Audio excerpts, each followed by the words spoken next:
Bonjour et bienvenue dans cette nouvelle vidéo. Aujourd'hui, on va parler d'une chose dont j'avais envie de vous parler depuis longtemps, c'est-à-dire mon arrivée au Japon. Comment je suis arrivé au Japon, comment ça s'est passé, vous allez tout savoir aujourd'hui. Tout a commencé lors de ma dernière année à l'INALCO, début de l'année d'ailleurs, il me semble. J'ai rencontré une japonaise dans un café parisien. Elle était en visa vacances-travail en France.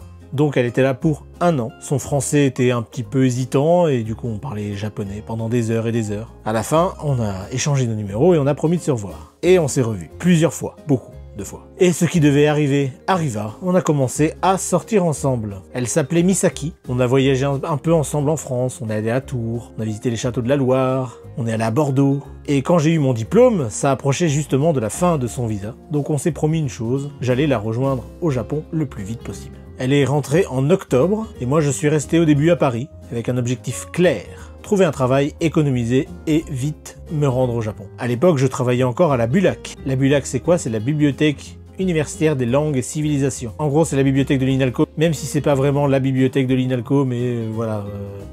Historiquement, ça l'était, maintenant c'est 2 entités différentes, mais qui sont dans le même bâtiment. Voilà. J'y étais comme employé étudiant. Comme job étudiant, et j'aimais beaucoup ce travail. Je pourrais vous en reparler un jour, mais voilà. D'ailleurs, j'ai même envisagé à cette époque à tout simplement passer mon concours de bibliothécaire, parce que être entouré par des livres, moi j'aime beaucoup ça, ça se voit. Mais bon, c'était un job étudiant, donc vous imaginez bien que c'était pas des sommes mirobolantes que je gagnais, donc survivre à Paris, ça allait, mais partir au Japon, c'était mission impossible. Alors j'ai pris une décision que je regrette pas aujourd'hui, mais qui était pas très maligne. J'ai quitté Paris, je suis retourné chez mes parents en Normandie. Je vais rentrer chez mes parents en Normandie, chercher du travail, et économiser, et partir au Japon. Et là, j'ai vraiment enchaîné les candidatures. J'ai envoyé des CV, et des CV, et des CV. Et j'avais des refus, des refus, des refus, des refus. Pourtant, je postulais vraiment à tout. J'avais aucune exigence. Un travail à McDo, ça me convenait parfaitement. J'allais même régulièrement à Pôle emploi, qui s'appelle France Travail, je crois, aujourd'hui. J'ai même suivi... oui, ça c'est marrant aussi. J'ai suivi une formation à l'époque sur l'expatriation. J'ai quand même appris des choses très utiles dans cette formation. J'ai appris qu'en dehors de l'Europe, eh ben, c'était pas l'euro la monnaie. Voilà. Vous savez tout, mais ne le répétez pas. Une autre anecdote d'ailleurs, un jour, ma conseillère de Pôle emploi m'appelle, elle me dit « Monsieur Matelot, on a trouvé une offre qui vous correspond parfaitement, il faudrait que vous veniez à l'agence pour qu'on regarde ça ensemble. » Moi tout content, je prends les clés de la voiture de mes parents, ils me laissaient l'utiliser. Je prends la voiture, je conduis pendant une demi-heure à peu près, parce que le Pôle emploi était pas à côté de chez moi. Je conduis, voilà une demi-heure de route, j'arrive dans le Pôle emploi, je rentre, je demande à voir la conseillère machin, on me fait attendre un peu, je vais à son bureau, je m'assois, elle me regarde, elle me dit « Monsieur Matelot, c'est formidable, on a trouvé vraiment quelque chose qui vous correspond, c'est une sorte d'emploi jeune, vous allez voir, c'est formidable. » Et en même temps qu'elle me parle, elle regarde un peu son ordinateur, j'imagine qu'elle regarde mon dossier ou je sais pas ce qu'elle regarde. Et puis elle me dit ah non en fait monsieur Matelot ça va pas être possible, vous êtes trop diplômé. Ça vous aurait tué de regarder mon CV avant de m'appeler en fait. Bref, pas eux qui payent l'essence, hein, ça se voit. Bon, c'était mes parents à l'époque, mais quand même. Voilà, bon, j'avais le sentiment d'être vraiment bloqué en Normandie, c'était compliqué. Je cherche pendant de longs mois, je désespère. On s'appelle tous les jours avec Misaki, elle me rassure, me dit que tout ira bien, voilà. Et puis un jour, il y a comme un déclic. Je cherchais des offres d'emploi un peu partout, puis un jour, je sais pas, j'en avais tellement marre de pas trouver en France que j'ai commencé à chercher au Japon directement. Et j'ai trouvé un travail. J'ai trouvé du travail au Japon depuis la France, une entreprise spécialisée dans les sauts à l'élastique. La seule entreprise qui fait ça au Japon d'ailleurs. Une entreprise qui s'appelle Bungee Japan. De toute façon, si vous cherchez saut à l'élastique, vous allez trouver. Bref, c'est improbable, mais c'est bien ce qui s'est passé. Je passe un entretien avec eux, par visio, en anglais d'ailleurs, parce que les dirigeants sont anglais. Enfin, les dirigeants sont australiens, anglais, américains, bref, il y a un peu de tout. Je passe l'entretien, ça se passe très très bien, pas de soucis. D'ailleurs, j'étais stressé parce que moi, à l'époque, je pensais vraiment que l'anglais, j'étais nul. En fait,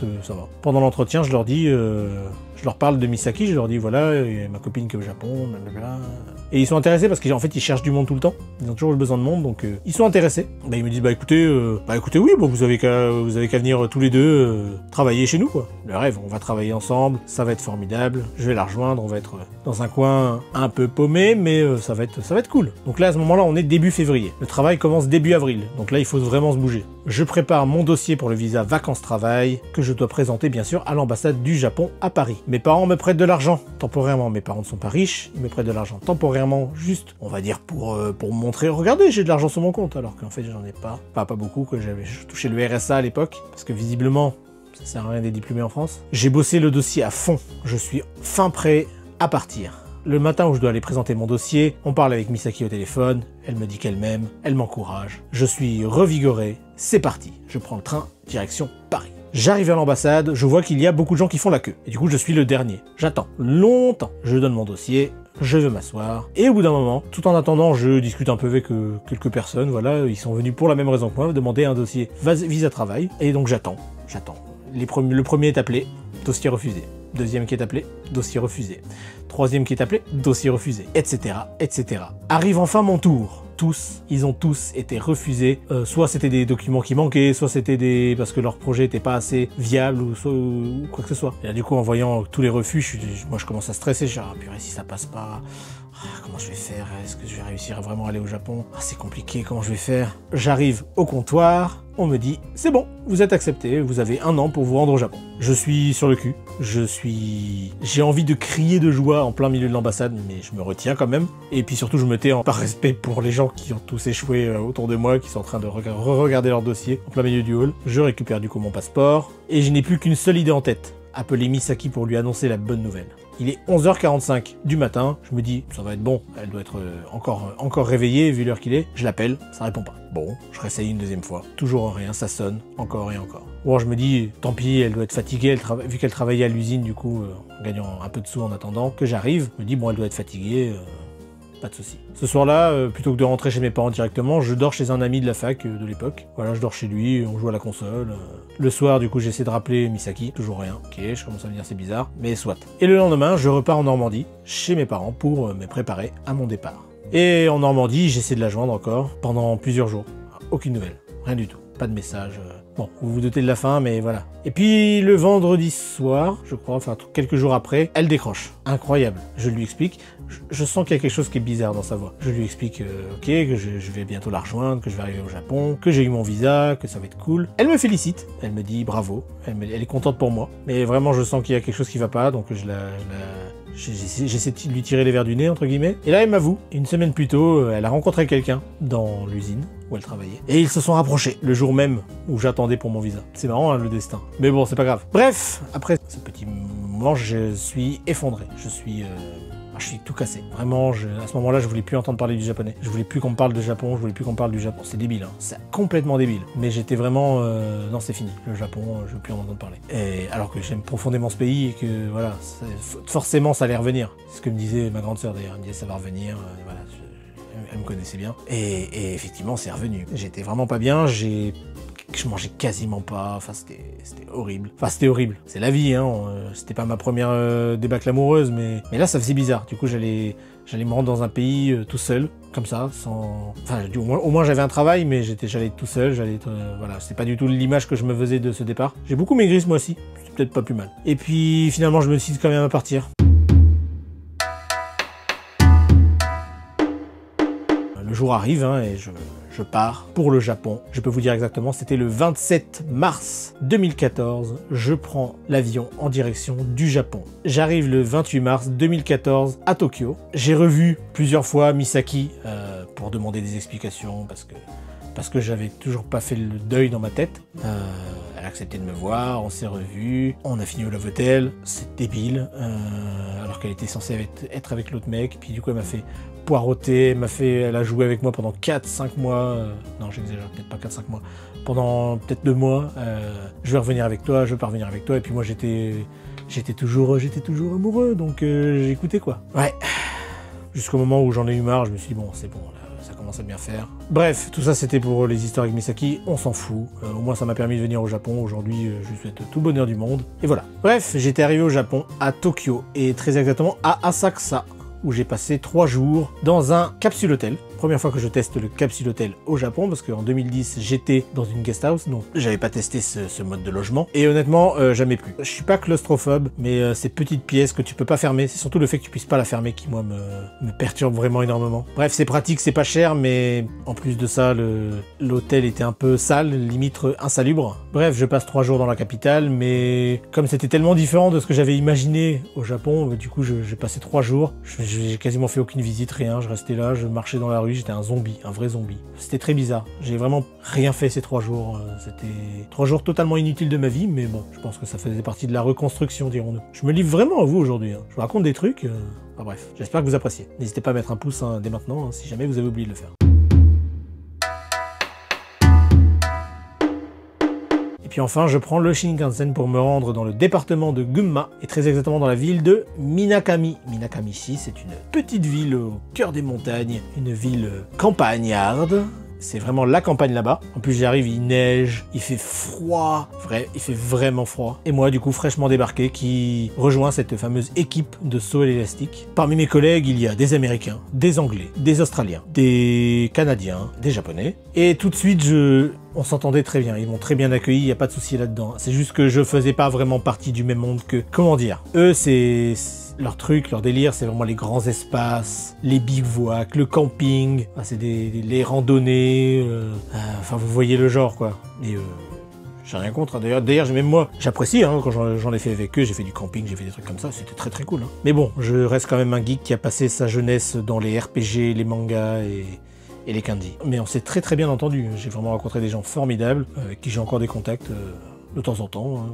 D'ailleurs, on a certains qui attaquent Takasaki, quand j'y vais, j'en profite pour aller leur dire un petit coucou. Alors au début, on est logé dans un vieil hôtel, un hôtel désaffecté, abandonné, un peu délabré, je dois l'admettre. Il n'y a pas de chauffage, les douches sont à moitié cassées, donc l'eau elle sort pas très bien, et en plus de ça, elle est froide. On dort dans une espèce de dortoir, mais glacial, on est 8 par chambre, au moins ça met un peu de chaleur. Les murs craquent, le vent, tu l'entends, enfin il n'y a pas d'isolation, c'était une expérience. Hein. Et puis les toilettes bien sûr, des toilettes à la japonaise. Quand je dis toilettes à la japonaise, pas les toilettes japonaises que vous imaginez, et puis ça ressemble plus à des toilettes à la turque. Hein. Mais bon, comme je vous dis, l'ambiance avec les collègues est sympa, on parle. Je suis le seul qui parle japonais d'ailleurs, donc je fais un peu le pont avec les japonais et les anglophones, c'est plutôt rigolo. Et puis là, on démarre sur une formation de 2 semaines environ, où on apprend vraiment tout sur le saut à l'élastique. Les règles de sécurité, les types de cordes, les différents nœuds à faire, les nœuds c'est très important, les types de harnais, on me dit d'ailleurs que les harnais qu'on utilise sont des harnais français, parce qu'apparemment, je me rappelle plus de la marque, pardon, désolé, mais apparemment c'est une très bonne marque de harnais français. Comment sécuriser un pont, comment faire un sauvetage au cas où il se passe quelque chose, comment parler aux clients. Bref, les nœuds, c'est vraiment un gros truc. On m'a appris des centaines de façons de faire des nœuds, j'ai tout oublié. À part un, je crois qu'il y en a un, c'est mon préféré, je crois que je me rappelle encore. Faudrait que j'essaye, j'ai pas de corde sur moi là. Donc chaque jour, on alterne avec des séances pratiques et des séances de théorie, on va dire. On monte sur les structures et bien sûr, on joue le rôle des clients, donc on doit sauter. Donc j'ai sauté à l'élastique pour la première fois de ma vie. Alors que c'est quelque chose que dans ma tête, je me dis mais c'est débile, pourquoi je ferais ça? Imagine, il y a un truc qui se passe mal, c'est complètement débile de faire ça. Sauf que j'étais, comme vous l'avez compris, avec ce qui s'est passé avec Misaki, j'étais un peu dans un mode, je m'en fous, qu'est-ce que ça, j'ai rien à perdre. Donc j'ai sauté, plusieurs fois, en avant, en arrière. Bref, il faut apprendre, et vite. Certains de mes collègues sont des professionnels du saut élastique dans d'autres pays, donc pas de problème pour eux. Moi, c'était vraiment tout nouveau. Hein. Je découvrais vraiment tout un nouveau monde. D'ailleurs, ils avaient un partenariat avec une entreprise de kayak, donc on est allé faire du kayak pour le team building. C'était marrant. C'était marrant. Et les Japonais, pareil, les Japonais que je croisais, c'était pas les Japonais que j'imaginais, c'était pas les Japonais que tu vois dans le drama, c'était plus des Japonais cool, avec des dreads, avec tranquille, ça se passe bien, tu vois. C'était... ok, la vie est belle quoi. C'était perturbant, parce que c'est pas du tout l'image que je me faisais des Japonais, mais c'était assez rigolo. Donc, la saison commence enfin, les premiers clients arrivent, et honnêtement, c'est plutôt tranquille comme boulot. Hein. Alors, hormis le fait qu'on tient la vie de gens entre nos mains, c'est plutôt tranquille. L'ambiance était très bonne au travail, les clients étaient souvent des jeunes de mon âge. Le soir venu, on est en campagne, il n'y a pas grand chose à faire, il n'y a pas de cinéma, il n'y a pas de spectacle, il n'y a pas de trucs comme ça. Les jeunes se réunissent au bord de la rivière, on discute, on boit un petit peu, on riait, et disons qu'on créait des liens. Hein. Je vous laisse imaginer. Et moi, dans tout ce petit groupe de jeunes du j'allais dire du village, mais c'est vraiment presque un village, hein, du village et des employés de ma boîte. J'étais le seul à parler japonais, donc j'étais un peu entre les deux, vraiment, j'étais un peu le pont. Et du coup, j'attirais l'attention. Et je pense que c'est un peu à ce moment-là, en rencontrant plein de nouvelles personnes, en créant des liens, voilà, comme je vous le disais. Je pense que c'est là que ma guérison, elle a commencé par rapport à mon histoire, qui n'a rien de très original, hein, mais voilà.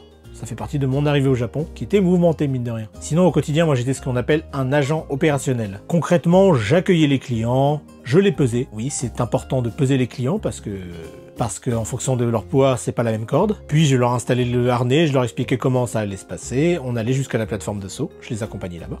Parfois, j'étais aussi chargé de réceptionner les clients qui avaient sauté, parce que quand on saute, en fait, ça fait comme ça, ding, ding, puis quand ça s'est stabilisé avec un bâton, on les récupère tout doucement et on les met dans un petit bateau et voilà, on les récupère comme ça.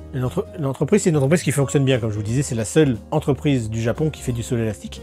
Donc, on préparait d'autres sites de saut. Donc, à la base, on était à Minakami, le pont qu'on appelle le pont de Minakami, mais à Minakami, il y a un autre pont qui s'appelle le pont de Salugakyo. Et donc, Salugakyo, on est allé là-bas pour préparer les plateformes. Donc, le pont que vous avez vu sur une ancienne vidéo de Ici Japon Corp, où il y avait Tristan et Eva qui sautaient, eh bien, c'était ce fameux pont que j'avais préparé à l'époque. Il n'est pas encore ouvert. J'avais la peinture qui est là-bas, c'est à peu près... c'est moi. Voilà.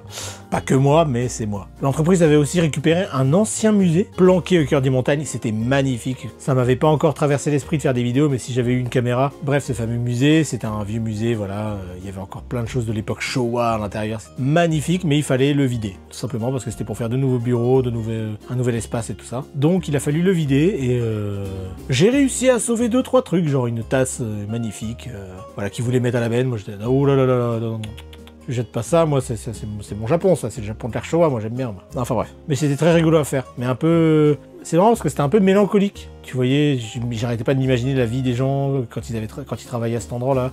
Il y avait les anciens bureaux, il y avait encore les trucs les remises de chèques, les trucs comme ça, c'était particulier. Mais il y avait des vieilles photos aussi qui traînaient. Voilà, je trouvais ça un peu triste. Et d'ailleurs aussi, on a déménagé, fini l'hôtel délabré, on est allé dans une vieille maison japonaise, mais une maison. On avait chacun notre chambre, et ça changeait tout. Moi, ma chambre était à l'étage, chambre tatami. Alors c'était une chambre à l'étage, mais qui donnait directement sur un pan de montagne, en fait. Donc du coup, voilà, il y avait de la nature. Quand tu sortais dans le balcon, t'avais des feuilles, des machins, t'avais des arbres directement devant toi. C'est important pour mon anecdote. Bref, c'était une vieille bâtisse typique japonaise, donc pas de chauffage non plus. Il fait chaud en été, il fait froid en hiver. Le chauffage, c'était du chauffage au fioul, donc il fallait aller dans le jardin, récupérer le fioul, le mettre dans je sais pas comment dire, le chauffage au fioul, et voilà. Et j'avais mon petit balcon, et ça c'était très bien. Et là on arrive à mon anecdote. Chaque soir, j'avais un petit rituel, c'était de me mettre sur le balcon et puis de fumer une clope. Voilà, bon, c'est pas bien, mais je fumais une clope. Donc, je fume ma clope. Voilà, je rentre à l'intérieur de ma chambre, je me fais mes préparatifs pour dormir, voilà, je vais prendre une douche, je me prépare, je me mets en pyjama, je me mets dans mon lit, puis là je regarde un peu mon téléphone vite fait avant de dormir, c'est pas bien de faire ça, mais voilà. Et là, je vois un truc qui bouge dans mon lit. Je me lève d'un coup, j'allume la lumière direct, oula, qu'est-ce que j'ai vu ramper dans mon lit là? Et je cherche, au début je trouve pas, il s'était mis sous les couvertures, bref, rien que d'y penser C'était ce qui s'appelle un mukade. Mukade en japonais. Mukade, c'est quoi? C'est un mille-pattes géant. Et c'est pas un petit insecte. C'est pas une petite bestiole toute mignonne. Non, non, non, non, non. C'est un truc extrêmement long, extrêmement venimeux, très dangereux. C'est génial.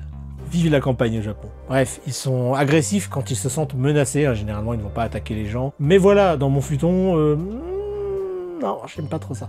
Je me suis débrouillé avec une boîte à chaussures. Je venais de m'acheter des chaussures. Une boîte à chaussures vide. Donc, je la mets dessus. Je vois qu'il rampe à l'intérieur. Je sais qu'il est dedans. Je retourne la boîte. Je mets le couvercle. Tac. Et je me débrouille pour le sortir à l'extérieur. Et ouais, faut pas laisser sa fenêtre ouverte au Japon. Je vous le dis, il faut vraiment pas laisser sa fenêtre ouverte. Surtout à la campagne. Donc ils peuvent grimper sur les murs, sur les rideaux, et même visiblement rentrer dans les futons. Et je vous dis que j'ai vérifié, après ça, j'ai vérifié chaque recoin de la chambre.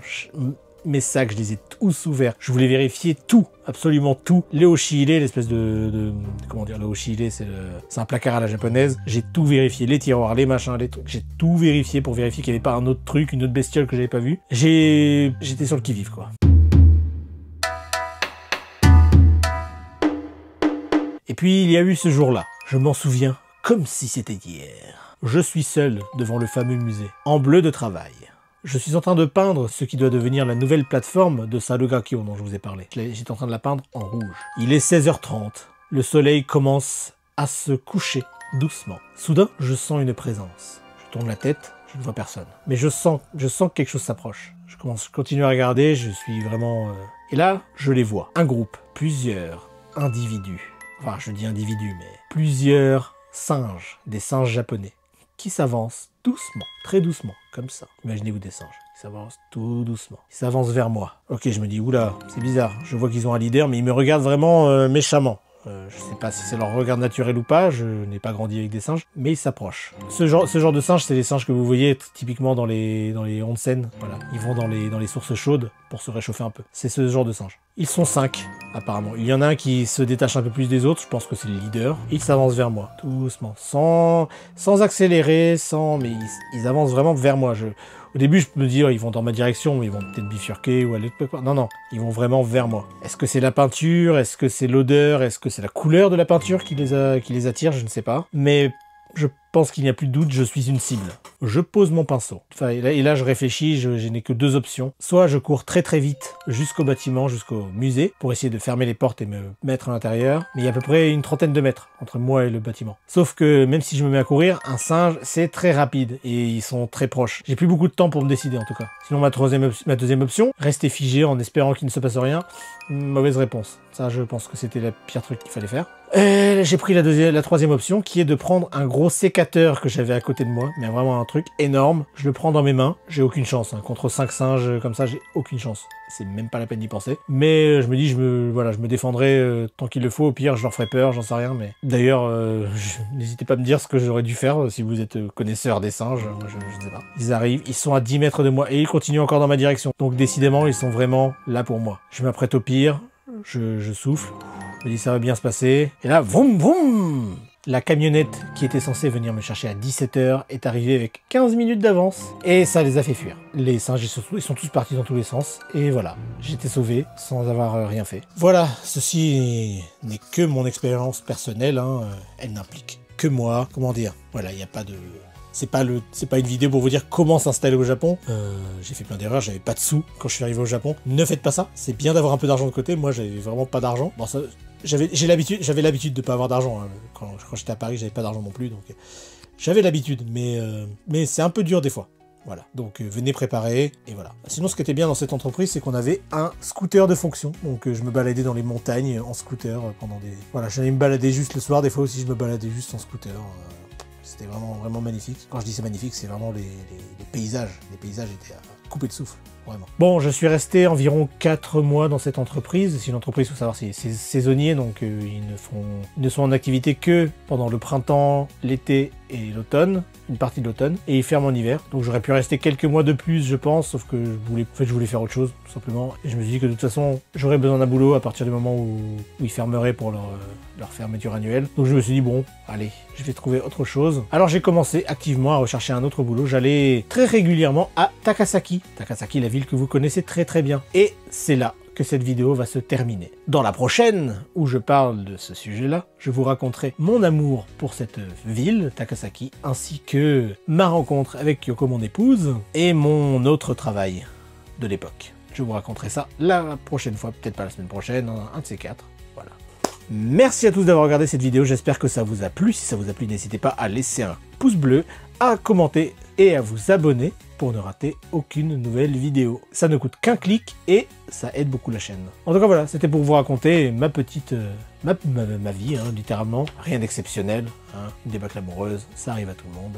Mais aujourd'hui, je suis presque reconnaissant à cette fille, à cette femme, Misaki. Je suis reconnaissant qu'elle m'ait lâché à ce moment-là, puisque ça m'a permis de vivre plein d'autres expériences, et aussi de venir au Japon et de rencontrer Kyoko, qui est maintenant mon épouse, et la mère de mon fils. En tout cas voilà, on se redit à la semaine prochaine, à bientôt, ou comme on dit en japonais, matane!